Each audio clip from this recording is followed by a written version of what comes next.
Johnny Mac with your Daily Comedy News Poolside Edition. I haven't done a Poolside Edition quite some time, but it is too beautiful out after a cold spring to spend the day in the basement. So we'll do this poolside. As I was putting the show together, it was a little short, and I said to my daughter, you know, sometimes you just have to Google Pete Davidson. And boy, Pete Davidson pays off. Now, this story really isn't worthy of the leadoff spot, but it proves the point of, if you need some more stuff, see what Pete's up to. Kim Kardashian was on Jimmy Fallon's show, and she said that Kim and Pete Davidson inject our pimples together. That's part of their skincare bonding routine. Kim said, we go to dermatologists together. We inject our pimples together at the same time. The dermatologist is like, is this contagious? You guys always have pimples at the same time. I want to throw up.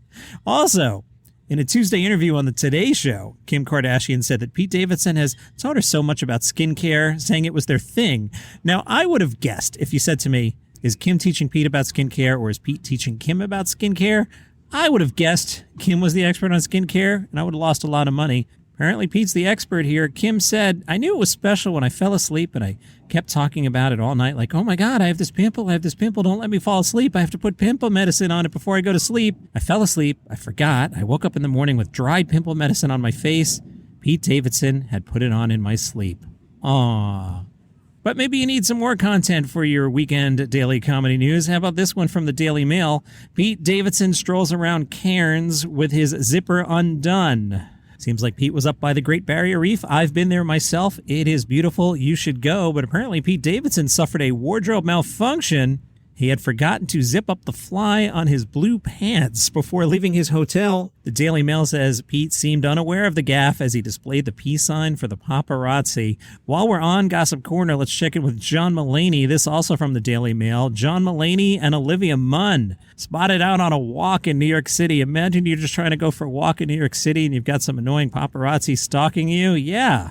Well, you're curious. Olivia opted for a casual and comfortable all-black ensemble with a plain sweatshirt and matching sweatpants. She added some color to her look with a pair of rainbow-colored trainers, and she wore her voluminous brunette locks swept back and cascading in playfully messy style down her shoulders while rocking a chunky pair of black sunglasses. That's a lot of details. John Mulaney was casual in a pale gray t-shirt with slim dark jeans and navy blue sneakers.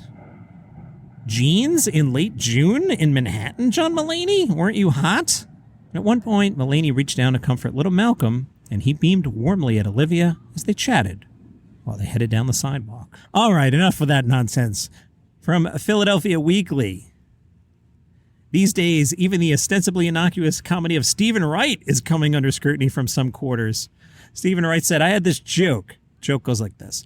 A friend of mine has a trophy wife, and apparently it wasn't first place.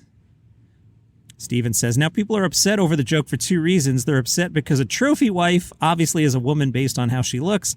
I didn't invent this concept. The trophy wife has been around for 50 years, but they're outraged by this. So what Stephen Wright has started doing is he says he now prefaces the joke by saying, would you like to hear a politically incorrect joke? The crowd obviously says yes, and he says, you sure you want to hear it? The ushers are going to bring down a piece of paper. You're going to have to sign a release that you agree to hear this joke. And then I tell the joke, and they're still upset. But I just bow and say, I asked you, you said yes, and you're still upset, but I got to tell the joke anyway. How does Stephen Wright find his comedy? He said, I just noticed the world through my day. Whatever I'm doing, I'm like subconsciously scanning. Airport control towers that have radar with that arm that sweeps around and the little blips in the planes, you know? I have one of those in my head. It's just sweeping around scanning for something weird. I mean, I don't get up and go to the store expecting there will be something weird. I just automatically notice stuff. That's where the jokes come from. Trevor Noah was on 60 Minutes. I think this was a rerun, but I had not seen this part of the interview. Leslie Stahl said to Trevor, you were poor. You write in your book about eating worms and having a toy that was a brick. Trevor said, here's the thing I always say to people. Being poor in a group or in a community that's poor is not as bad as being poor when you know what you're missing out on. So when I grew up, we played with bricks as cars and you'd smash them into each other. It was one of the most fun games I've ever played. The same thing with eating mopane worms. What I didn't like was we couldn't eat anything else, and my mom said, we're going to have to eat these mopane worms for longer because we don't have any money to buy chicken. Click Lee left a review on Apple Podcasts. Click Lee gave the show 4 stars out of 5. And wrote the comment, so negative towards women. I do love the show, but why are you so negative towards female comedians? Click Lee, thank you for writing. Everything I say here, I say sincerely. So 1, thank you for writing. 2, thank you for listening. And 3, and I've been in media for, counts on fingers, 30 years, geez. If a listener takes a moment to write a review, it shows me that you care. So I do appreciate it. I will answer your question, why you're so negative toward female comedians. I don't think I am. I'm guessing that you're picking up on some of my comments about Amy Schumer and Sarah Cooper would be my guess. So one thing I'll say in my defense, and I hate to do this, some of my favorite comedians are women type defense. If you go back and you listen to one of the episodes late in 2020, maybe earlier in 21, if you listen to my best of 2020, I had in my top 2 spots Natalie Palamides and Hannah Gadsby. So to me, comedy is comedy. The comedians that tend to be in the headlines and candidly move the needles. I try and put Dave Chappelle, John Mulaney, Joe Rogan, Bill Burr, Jim Gaffigan, and Ricky Gervais in the headlines as much as possible. Why? Those episodes do better. More casuals come by. All right, back to your question, why you're so negative towards female comedians. Let me start with Amy Schumer. A lot of people got frustrated because I was doing a bit where I kept, every time I mentioned Amy Schumer, I would say something along the lines of Amy Schumer, who's hosting the Oscars for some reason. And that frosted a lot of people, so I stopped doing it. I think had I had the podcast when Seth MacFarlane was hosting the Oscars, I would have done the exact same thing. I didn't even know that had happened. I recently discovered it, and I keep going, Seth MacFarlane hosted the Oscars? What? So same kind of reaction there. More recently, I have commented on the names of some of Amy's specials and Amy's tour. Her tour is called the Whore Tour. She's better than that. Like, I don't understand why she calls it the Whore Tour. I think her comedy is smarter than that. She doesn't need to do that. I read in the last week or 2 an interview with her where she talked about her own evolving comedy. So just to me, she should just not do that. You're better than that. You don't have to call your tour the Whore Tour. As for Sarah Cooper, who I openly eye roll, there was so much hype on Sarah Cooper, who, as I described, was pantomiming to Donald Trump videos. That doesn't make you Joan Rivers. That's pantomiming to Donald Trump videos. And the hype was off the charts. It was like God's gift to comedy. I'm actually going to do a story tomorrow about TikTokers. Then the Netflix special. Like, how did we go from TikTok to Netflix special and a sitcom deal? And what was it the other day? She got in Jerry Seinfeld's movie. Like, she pantomimed to TikTok videos. If you want to show me a greater body of work, go ahead. I saw the Netflix special. So did you. So that's my comments on that. Other than that, why am I so negative toward female comedians? I don't think I've commented negatively on other female comedians. But anyway, quickly, I hope that's a fair enough answer from you. Feel encouraged to email me, john@thesharkdeck.com. And the various social medias. There's the Daily Comedy News podcast group. There's the Reddit. You can tweet me at DCNPod. Would love to go back and forth with you, and I do truly appreciate you listening. I hope that answer made sense in some way. Vulture asked some comedians, what do you think is the best city/venue for filming a special and the worst? 10 out of 39 comedians said to avoid Los Angeles. One saying, it's too Hollywood. Natalie Palamides said the best venue is a large black box theater and the worst venue is a cabaret space. Black box creates a great space to pack the energy, whereas the cabaret space dissipates the energy with audience members separated by tables and sipping wine. That's a really good answer. Langston Kerman said specials seem like they're best when they're filmed somewhere that actually matters to the comic.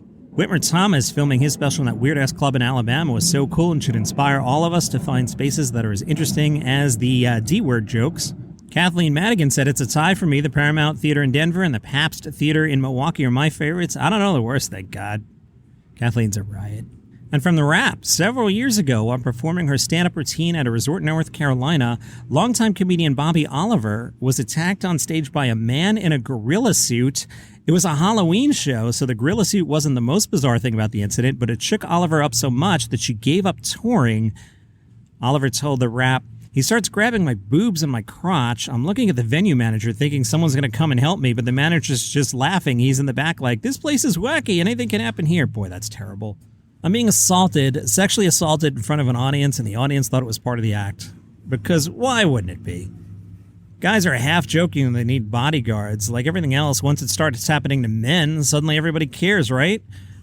I've seen people saying, no, comedians aren't safe. I'm like, yeah, female comedians have never been safe. Heather McDonald said it's no secret that there's nobody to protect you if something were to happen. You don't want to be dramatic, you don't want to be a diva, or the club won't ask you back. That sucks. We've heard a lot of this from the British comedians as well.